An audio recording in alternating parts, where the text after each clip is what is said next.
पालकमंत्री जयकुमार गोरे सोलापुरात जिल्हा परिषद अध्यक्षपदाच्या अंतिम निर्णयाची शक्यता. सोलापूर. भारतीय जनता पक्षाकडून सोलापूर जिल्हा परिषद अध्यक्ष उपाध्यक्ष निवडीबाबत अद्यापही अधिकृत घोषणा करण्यात आलेली नाही.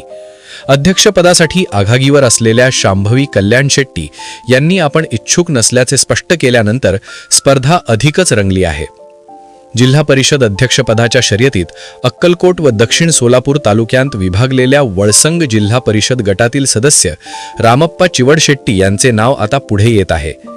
पालकमंत्री जयकुमार गोरे सोलापूर दौऱ्यावर असून संबंधित तालुक्यांतील भाजप लोकप्रतिनिधींसोबत होणाऱ्या बैठकीत जिल्हा परिषदेच्या आगामी पदाधिकाऱ्यांबाबत अंतिम शिक्कामोर्तब होण्याची शक्यता वर्तवली जात आहे. भाजपकडे ज्या विधानसभा मतदारसंघात आमदार नाहीत अशा तालुक्याला पुढील 2.5 वर्षांसाठी अध्यक्षपद देण्याचे धोरण अवलंबिले जाऊ शकते अशी चर्चा पक्षवर्तुळात सुरू आहे. दरम्यान आ सुभाष देशमुख यांची नाराजी दूर करून त्यांचे आणि आ सचिन कल्याण शेट्टी यांच्यात समन्वय साधण्यासाठी भाजपकडे रामप्पा चिवडशेट्टी यांच्या रूपाने अध्यक्षपदाचा सक्षम पर्याय असल्याचा दावा राजकीय तज्ज्ञांकडून केला जात आहे.